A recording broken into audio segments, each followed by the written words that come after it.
pensado cómo estamos contaminando el agua con productos que usamos todos los días?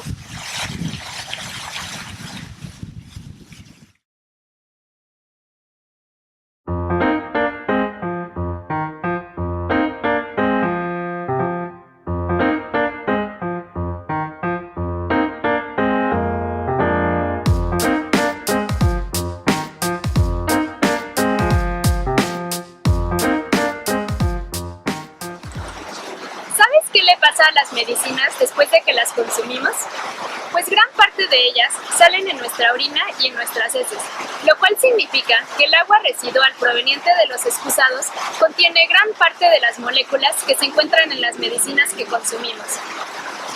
De manera similar, el agua residual proveniente de nuestras regaderas, nuestros lavabos y nuestras lavadoras contiene moléculas que se encuentran en los champús, en los jabones y en otros productos de aseo personal o de limpieza que utilizamos en nuestras casas o en nuestros lugares de trabajo.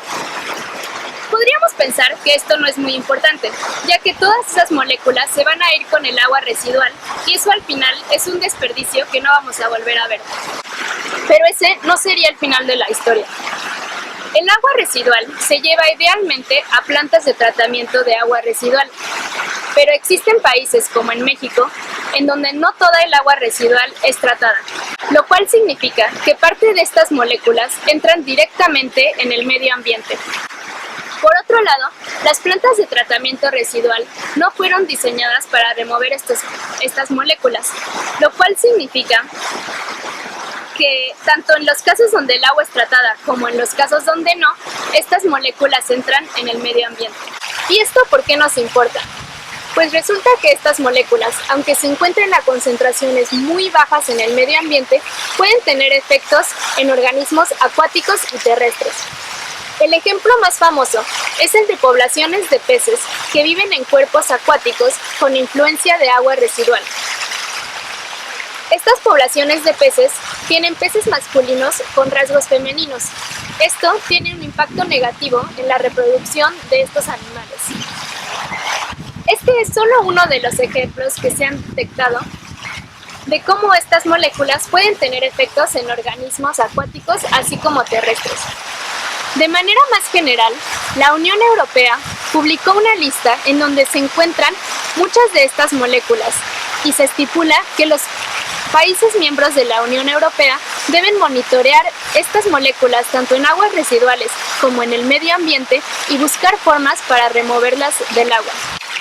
Y aquí es en donde entra mi proyecto, el cual tiene 3 partes. La primera es desarrollar métodos analíticos para detectar y cuantificar estos contaminantes en el medio ambiente.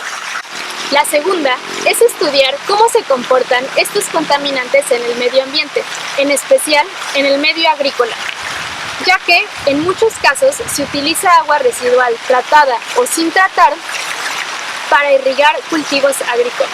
Y la tercera es estudiar y mejorar tipos de tratamiento alternativos y naturales como son los cañaverales y el tratamiento a través del suelo. Estos tipos de tratamiento son naturales y tienen varias ventajas. Una de las más importantes es que tienen un costo operativo muy bajo y también un costo capital muy bajo, lo cual las hace ideales para muchas situaciones. Por mi parte eso es todo, muchas gracias.